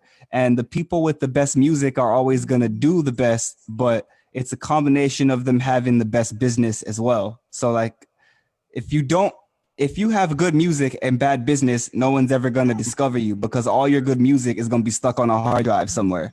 So you got to get your business right first. Yes, I agree. One thing real quick, Jay Breeze just put in the group chat that he can't unmute himself. Oh, okay. Okay, I'm on it. Cool. Next question. There we go. Hey, y'all. All right. All right. Jay Breeze, before I go on to the next attendee, did you have anything to add to that? Oh, I was just gonna say my beat leases start at $100, and exclusives will start anywhere from 1,000 on up. But the more you get, I'll throw a package deal together for you. You know what I'm saying? I also will travel to you if you got the funds to accommodate the travel expenses and my food and my, my producer expenses and all that. We can definitely make it happen. You like mushroom burgers, right, Breeze? Yeah, you can put some. You know what I'm saying? Yeah, you know what it is. Right. Hook him up. Make him right. You know what I I'm saying? love mushrooms, bro. Throw them grilled mushrooms on top of that, boy. Hey. All right, yeah. So let's get Hey. to the next. Let's get to this next question. Great. Everyone, we're 27 after the hour. So attendees, please keep your questions short just to be mindful of all the other people who have questions. Thank you. All right. James Brown, you're live. James Brown.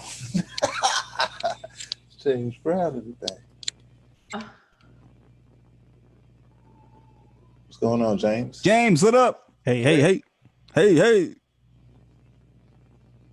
can hear you, James. Hello, James. I don't hear James. We had him for 1 second. James. Papa You got a hear brand me, new by the bag. way? Because my mic be messing We up. can hear you. We can hear you. We can hear you, bro. Hello. There you Hey, are. James. Yo, James, what up, James? What's up, brother? Hey, doing all right, doing all right. So you don't have to take long on to answer my question because I know we got a little line and limited time. I just have like 2 questions. The first one is, what is mixing?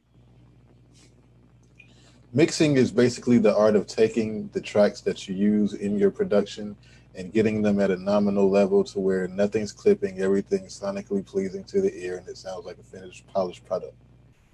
Man, Taking- Jay taking- That sounds like master. I like that. hit him like hard. I like that. Ooh, that was Can you rap. repeat That was one more pagan. time? Can you repeat that one more time? Audio and decorating it, making it sound clean, crisp, pleasing to the ear. Put that Okay. strip on it. So how is that different from mastering? Mastering is when you kind of check Mastering, behind after after the you've mix. mixed and you make sure nothing is clipping, nothing is peaking. That's when you're kind of doing quality control. Gotcha. Okay. And then, thank you for that. And then the next thing was, Absolutely. as far as like copyright boundaries, let's say if I make something on GarageBand, or I have tracks I made on my Casio keyboard, right? And I want to New profit school. off of my work. Do I need to purchase a license because I'm using Casio sounds or GarageBand sounds, and then also sampling? No. I think so. I think it's made with the purpose of creating. So I would, Yeah. It's only if you sample, like, Now, if you sample like Earth, Wind, and Fire or something, yeah, that's then you got to clear it. Yeah. Oh, okay. So how does that work? If you sample somebody's music, just like you were saying earlier, That's you usually sample- done through the artist. You got to reach out to whoever owns the publishing on the song. So that could be a record label, that could be a company, that could be the artist. That could be it. So process of tracking people down and trying to figure it out. Okay. All right. That's it. Thank you. Cool. Thank you, brother. Thank you. Hey, let's make sure that we talking one at a time because Yeah, we my don't fault. we don't want to clog up the bandwidth here. Probably maybe about 3 billion people are on the internet currently. I like it. Great. This is a comment from John Dowling on Q&A. Waves is the bomb. That was from earlier. Now we have Ben Blatchford. In Logic, how do you do your hi-hats tripleted? Like Ben trip. Blatchford. Man, Ooh, man. that's a good question. TK. Shout out John. Yeah, shout out John, by the way. There's a couple ways. I used to use the note repeat a lot, and shout out to my boy J Mouse who actually taught me. J Mouse and Matt Mac, who are part of Blind and Famous. But recently, I do 2 things. I'm a big fan of MIDIs. Question can tell you, we have a whole folder. The team has a whole folder of like mad MIDIs and stuff like that. Yeah. But what is a MIDI, TK? A MIDI is basically so how do I explain this, bro? This is hard. So it's basically a bunch of data that you load in, and instead of it being an actual sound, it's actual notes spread across a grid. So when you load that sort of MIDI in, it drags it onto the grid and plays it on whatever sound you have selected. Yeah, it's basically a MIDI export of a piano roll, whatever they drew in. You know Whatever they drew in, exactly. that boy good. He know what he Yes. doing. Export it from the piano roll in MIDI form, and then they just send it across the net so everybody got it. And that can be used through any DAW. That could be Because like anything, Question anything that can uses let. Reaper, he makes hi-hat midis for me, and I do this vice versa. So Yeah. you bring them in, you import it into the session, and place it wherever need be. Yep. Yeah. I make my beats as 8-bar loops, so everything's in one section. So when I structure it, everything's easier for me to structure. Yeah. The last way I'm gonna talk about hi-hats is using the actual piano roll. So usually I'll play in a single note, and then I'll go into the piano roll, copy and paste it wherever I need to go, and then go into the actual note value and move it. So a lot of times I use my arrows, or I use like a lot of it's muscle memory now and ears and knowing values of note lengths.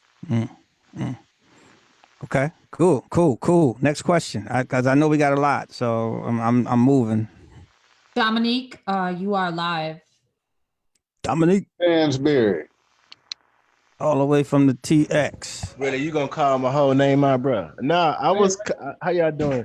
You gonna call my whole name out? What's happening, brother? And I was only gonna comment and state that with the sampling thing, you can also sample your own work. If you sample your own work, you don't have to get no one's permission because it's yours.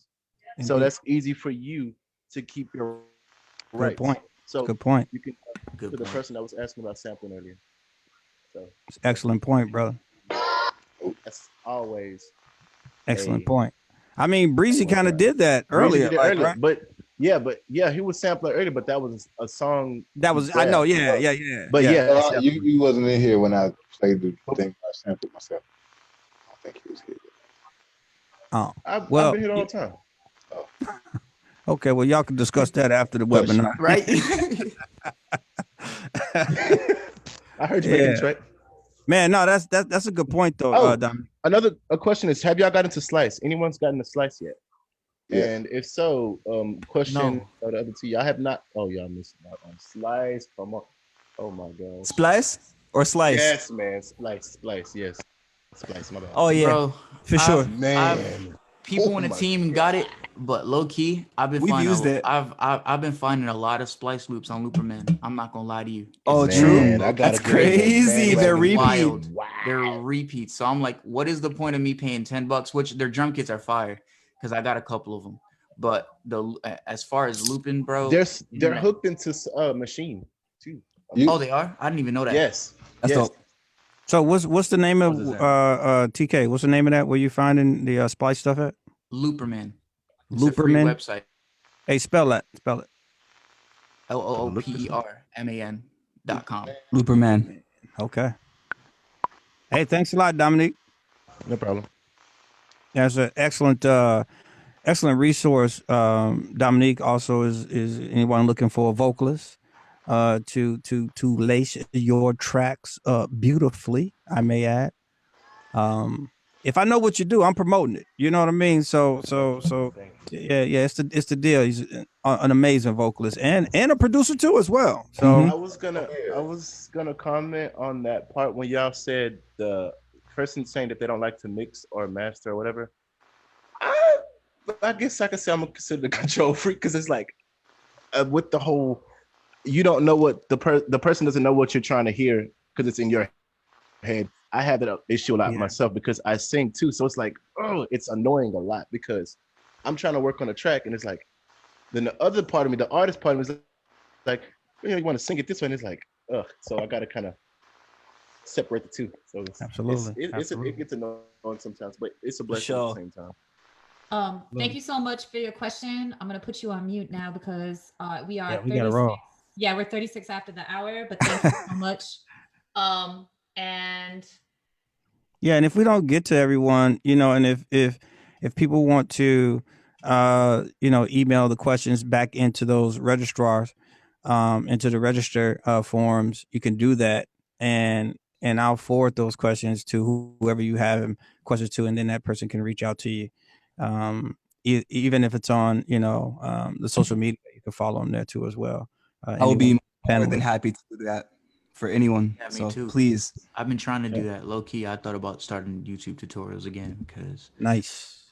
And this is an amazing question to follow up with exactly what you all are talking about. Helix asks, do you guys make custom beat requests? If so, how could you be contacted? Now, I just want to say, question, your social media didn't pop up on the bio, so could you please give it to me so I can also type my answer to Helix? But can all of you say where to find you? This is Jay Breeze. You can hit me on Instagram, and you can follow me at jbreeze_official. That's JBREEZE_OFFICIAL. Everywhere else is jbreeze803. JBREEZE803. Find me everywhere else there. Follow me on Instagram, jbreezeofficial. We'll get it cracking. And you say you need questions too as well? So mine is my Instagram is at questionatl. My Twitter is also at questionatl, and my YouTube is question official. The best way to reach me is to DM me on Twitter or send me an email, questionatlmusic@gmail.com. And I definitely do make custom beat requests. As a producer, I think that's something that we should all do. Like if you're serious about your job, you got to know how to work with whatever someone comes to you with. All right. Likey. New question. Your hand is lowered. Helena, you are live, and we're 38 after the hour. Helena. Yo. You could just tell us when we like 5 till. Like. Got it. Keep your life simple. You're overworking your head. Hey, Helena. Helena. Do we maybe have to unmute them? Y'all want to sample my my vocals? Yeah. Put some drip on it. Hey, how y'all doing? Hey, how you doing? How you doing? What's your question? Good. Question was for Jay Breeze. Ooh. I wanted to know how long did it take him to learn the Machine MK3 Complete Controller, and how does he use it the way he does, and how does he sample so fast? I know that was a lot of questions really fast, but but all good questions though. I got it in July. And I just sat down with it and just went in and learned, you know what I'm saying? Just learned it. And like TK said earlier, man, it's all muscle memory at this point. But I do teach machine classes. So for those of y'all who want to buy a machine and a complete control, you know what I'm saying, I'll definitely teach you how to use it. So contact me for information on that too. It was another part of the question. Oh, how do I sample so fast? It's all muscle memory, man. I just know all the screens and I know how to get what I need to get done efficiently. So it's all about being efficient. Because a lot of my clients, you know what I'm saying, they're sighted. So when I'm in the studio, all I got is 15 minutes. You know what I mean? So in 10, you gotta have that head bobbing, you know what I'm saying? The other 5 is getting it all the way together so they can get the rapping. You know what I'm saying? okay. So Helena, are you blind at all? No, I'm not. I'm actually watching you all right now. And like watching his screen just blew my mind. I had to ask questions. Oh yeah. Yes. I asked that. So Breezy, because I mean, you brought up a really good point, bro, about this being in the studio with sighted individuals. I mean, we're competing, you know, not only with the talent, but we're competing with the stigma, right, of being blind, you know. So for you to walk in there with a machine under your arm, pull it out or in your book bag, pull it out, sit down, and start knocking the beat out in 5-10 minutes. You know, I liken that to, you know, you gaining points, you know, because you're starting with 0 points, where sighted producers and engineers usually they start with 100 points. We got to gain our points, and when you start to win the confidence of the folks in the room and the spirit of the room, of the creative space, I think that it becomes a little bit more magical in that sense. I think that's one of the advantages to being blind and producing. Man, it is. And in my experience, bro, that's actually gotten me clients, because there's been people who've been other artists who've been in sessions with artists I've been working with, and they didn't expect to see what they saw, and then they were around for the recording process, and now they want a song. You know what I'm saying? So absolutely. Use it to your advantage, man. Got to. Yes. Hey, thanks, Helena, for that question. I hope I pronounced Welcome. your name Thanks for correct. all your answers, guys. You all are awesome, amazing, Thank you talented. for watching. We appreciate you. Thank you. Yeah, these guys are incredible. Like, what we got? Great. Adrian Stewart on Q&A asks, are you able to learn how to use the Native Instruments machine without using Logic and a Mac? yes, and I will teach you how to do it. Just get a PC. You got a PC, got to grab a machine MK3. I prefer you get the MK3 because it's the best controller out of all of them to have, in my opinion. It does everything that all the other controllers do in one controller. So if you can swing it, grab an MK3. Wow.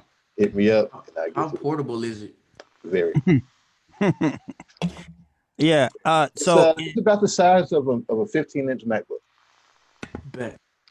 So that's because it's a standalone application too, as well, right? Yeah. It's a standalone app. It runs standalone. I run standalone about 80% of the time. Only time I run it only time I run it in plug-in mode is if I'm in Pro Tools or in Logic and I'm just about to just stem something out from in a machine project. But a lot of times I just bounce the stems and just load them into it. Yeah, for sure. But you can't do it that way though. Next question. John Dowling, you're live for your John. What's up, bro? John. Hey, John. What's going on, John? What's your question, man? I think he's muted. Command Shift A. Oh, there we go. That's what All they right. said. That was there you go. weird. Because yeah. Okay. What's up, guys? What's good, bro? What's up, man? I don't really have. It's more of a comment. I just wanted to say that this presentation was great. I mainly came up here just to show love, to you and TK and. Appreciate that, bro. Thank you. But I mean, I do kind of have a question though. And like I also kind of like that. I'm kind of asking it to you too because you guys know me. But in my situation, because I don't really write any original music. But I do a lot of covers. But is being a cover artist is that like for me to have a career in music, is that an okay thing? Should I try and write more originals? So is it the path that I'm at right now, is that do you think could I go places with just doing cover songs? I'll take that first if you don't mind. Yeah, no, sure. Just from the perception that I've seen people respond to you with, I think you definitely could make a career out of being a cover artist because you cover content that is not very prevalent in the mainstream. I think it's all about no matter what you're doing as an artist, it's about being authentic and doing something that you love and doing something that is missing from the current marketplace. So I feel like could do that if you continue to highlight the type of content that you do.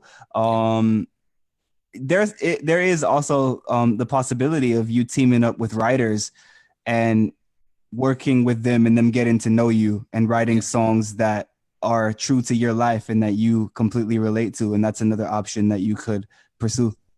Thank you, man. Appreciate it. For sure. So yeah, John, it's a really good question. So my band, we put out, only original works and toured on those works.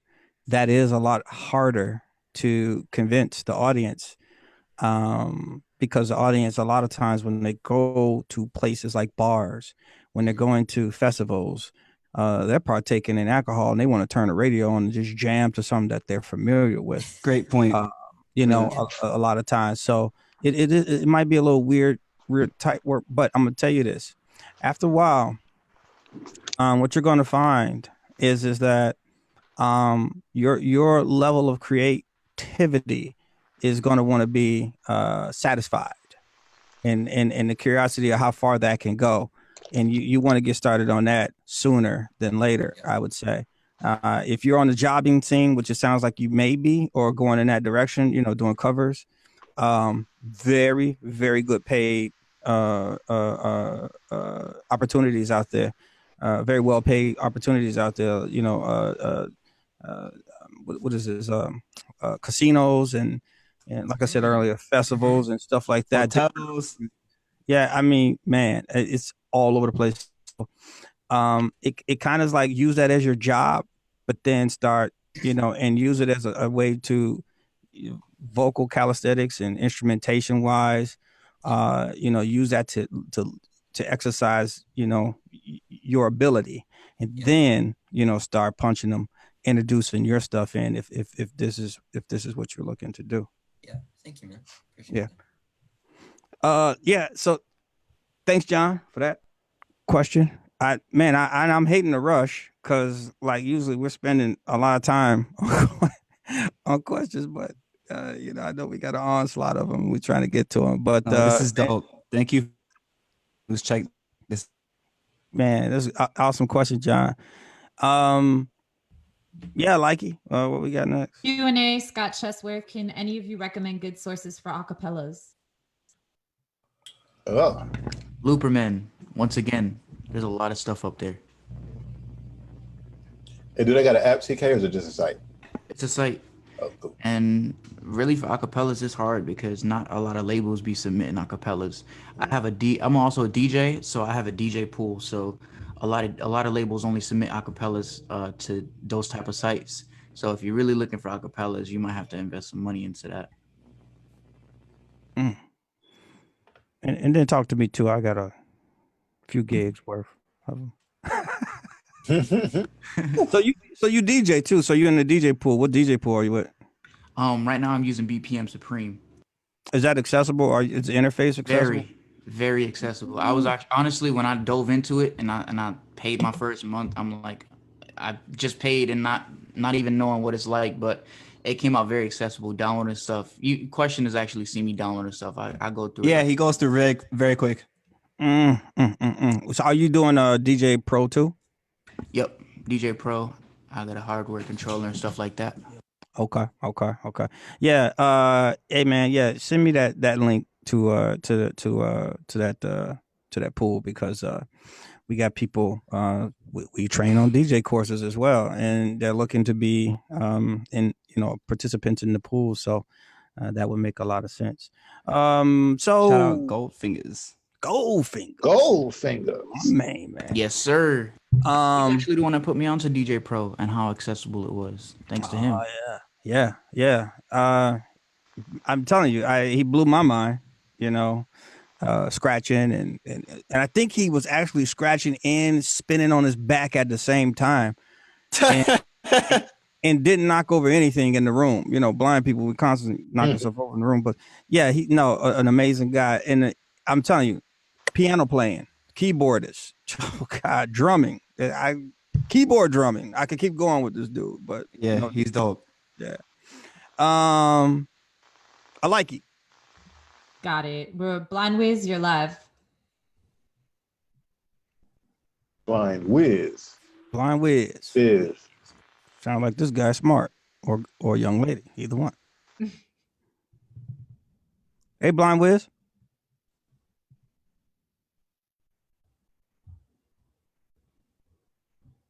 I wonder if it's like a delay. They gotta be unmuted or something. Yeah.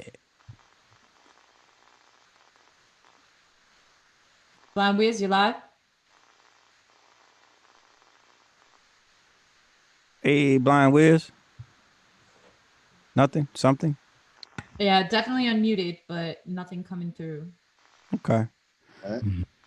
Well, maybe a countdown from 5. Hopefully that usually works. Right, we got 5, 4, Goldfinger. 3, Oh yeah. Bring 2, 1. All right, next. Well, Goldfinger. Blind Wiz. I said Goldfinger.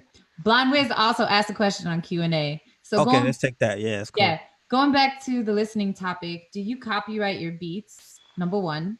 2. Do you use a standard licensing contract? And if so, where can it be found? Or does the Beatster platform provide a licensing contract? 3. Lastly, what other platforms do you recommend for pushing out your beats? Good questions, man. DK. Airbits is pretty cool too, yeah. Yeah. Airbit. Airbits. Yeah, BeatStars and YouTube are the two like biggest ones that I hear a lot about. I've also heard the name Track Train floating around, but I haven't done like a lot of research on that.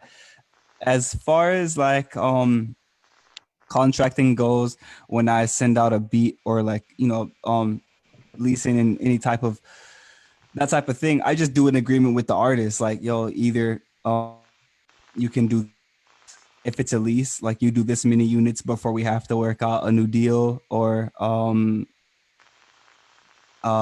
if you're gonna use it for anything other than a mixtape, or like there's different levels. So it's kind of a case by case thing with me, because I'm not doing so much bulk online beat selling. I don't have like a readily available licensing agreement that I. Just a quick tip for all producers with dealing with labels: don't be fooled by the "it's just a mixtape so you can't get your back end royalties." Don't be fooled by that. That is a big scam that's it's been occurring for a few years now, but really it's been happening to people recently. Last 3 years, it's been a big thing. Yeah. Yes. That's coming from an 18-year-old. Man, that's all right. That's great advice, because the mixtape does have, it has the connotation of hey, this is just free. I'm just putting it out for free. We're not making any money on it. No copyright. Yeah, but in today's time, right? Like if it's content and it's streaming somewhere, somebody there's money coming in. Yep. Yeah, somebody getting paid, right? Come on. So that's yeah, good advice, guys. Good advice. Oh, next question. Jamie Jeffers, you're live. Jamie. You said Jamie, right? Jeremy. Jeremy. Okay. Hey, Jeremy, Hi, sorry guys. about that. Hey, Jeremy, how you doing? Man, all is well. Nice. Quick question. I'm a producer. I've been doing it for a minute.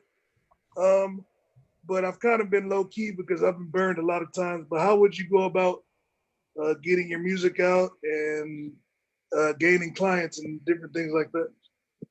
Networking.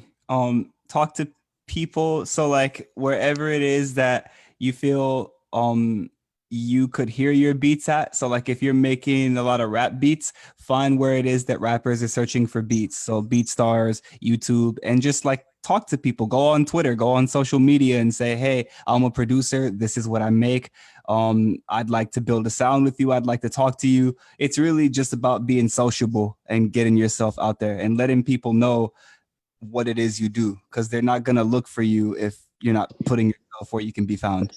Of course, that makes sense. What kind of stuff are you doing, Jeremy? I'm into R&B, neo soul type of stuff. Dope vibes. Hey, yeah.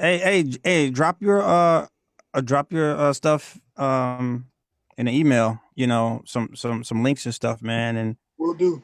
I'll pass it around to these cats and take it on too myself, brother. Will So, do. yeah, And just shout to out push to it Jay forward. Breeze, man. If he's around. But yeah, good He's a stuff. legend. Right. Really doing For it sure. out there. Really doing For it. sure. Yeah, get that man his roses right now. That part. All right. Hey, thanks, Jeremy, for the question, man. We got to move forward. I like it. We have another question from Facebook Live. That brings us to 4 minutes till. This was again from Rashawn Slack. We don't have any more questions. And if you want to take your time, each person answer. Allow me to restate the question. Who influences or inspires you the most? Please name top 2 and why. I'm not going first. TK. I can't see. That's the thing. I got a lot of inspirations, and it varies. It constantly varies. But if I was to say my all-time 2, it's funny because one of my top greats is a pop artist named by the name of John Bellion, and he's very versatile with his music. Like he could do rap 1 minute and then dive into a pop record with a whole bunch of orchestra like in the background. And then like the second inspiration is like bouncing ideas back and forth with my team. Like we have a group chat in iMessage, and all we do is just I put in songs sometimes. Some of the other bros put in songs. Like we always do beat previews. Like I'm constantly being inspired by Question and everybody else in the team, and I'm constantly inspiring myself because like I make a lot of music, and I drop a lot of music, and I don't always use my own beats. Like I use a lot of Questions beats, or I use a lot of my team's beats too, or YouTube. And I'm constantly inspiring myself. Like I could hear some in a beat and be like, okay, I'm gonna do that next because they did it. Like there's a lot of inspiration. Question. That's a great answer, bro. I'm definitely inspired by that type of vibe too, like what he just said. But if I were to pick like two like top artists or two main influences, my favorite rapper of all time is Tupac Shakur. Partly because of his content, but even more so because of his drive to make an impact. And just even if you do or don't agree with where he was coming from, the fact and the reason that he was so controversial in so many situations is because he was trying to get people to think and just forward a conversation and a dialogue about very many things. And as an artist, having the gift of gab, you know, my mouthpiece is very central. So I look to him, and then I also look to XXX Tentacion, who's recent rapper, and I really appreciate his versatility, but also his drive in the same way. He was a person who came out with a lot of negative stipulation around his name, but he quickly realized the power and position that he had and really wanted to make a difference and really managed to make that difference. And I feel like he was taken from us. Both of those brothers were taken from us like way too soon. So I feel a huge responsibility anytime I do anything creative, even down to like something like this. Breezy, you still around? With some internet issues. I'm gonna take a stab at this too. Yeah. Believe it or not, right now Tina Turner is probably one of the top two right now for me. Elaborate on that. I'm curious. Yeah. You know, most people know Tina Turner as, adapt, improvise, and overcome, adversity and all of these hurdles and barriers. I I definitely pair with that as well.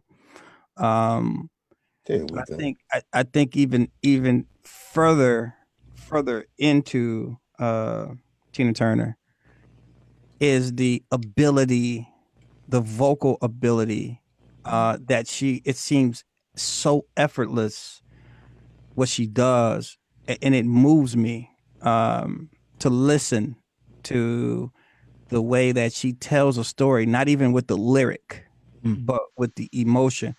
And I think a lot of that is truly missing. I mean, Janae Aiko, I Yeah. think it's really, really good in the sense that she does it too as well. She's a totally different type of vocalist, but she also can emotionally bring you to where you need to be according to the writing of the record.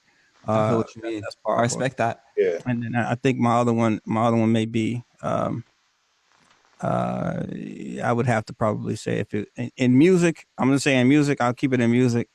Not to get all mushy. I would say Marvin Gaye would have to be another one. I'm old, so yeah. So that's for all the obvious reasons.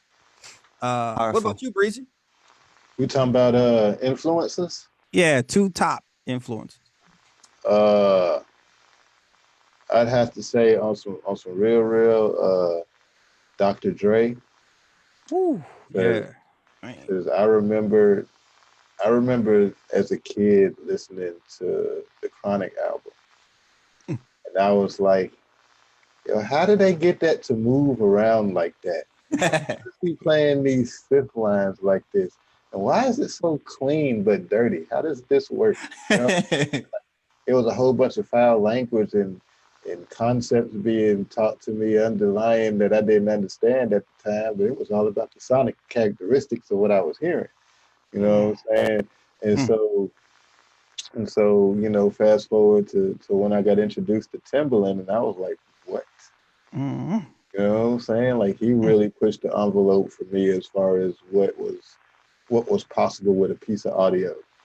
You know what I'm saying? So like those two, and then just life in general, and just being from the East Coast and then moving to the South and then being in the Midwest and just moving around, it all just kind of cultivated me into who I am.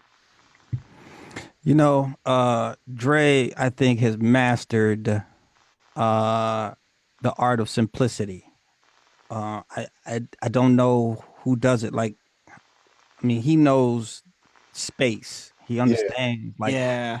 to take simplified situations and turn them into classics. Like, I mean, man, I is you know, and I just don't. I mean, it's a lot of people doing it, but I just in his production it never fails. It's always that kind of thing. I feel you on that one, brother. Yes, sir. Man, so I know we at the end. I wanna We're 3 after. Yep. 3 hours. Okay, yeah. So yeah, okay, cool. So yeah, we got to get out of here. But I definitely want to thank the panelists. These guys, I'm telling you, they don't even know what they're doing right now. To the world, and affecting people in the way that they are, through their creativity, their drive, their humble behavior and maneuvering, through this industry. Jay Breezy. I call him Breezy. I know it's Jay Breeze, but I'm gonna say Jay Breezy because that's my dude. That's my guy. Man, love you, brother. TK, just met you here recently. Love you as well. My brother, DJing as well. I mean, in your production, your rapping, everything amazing.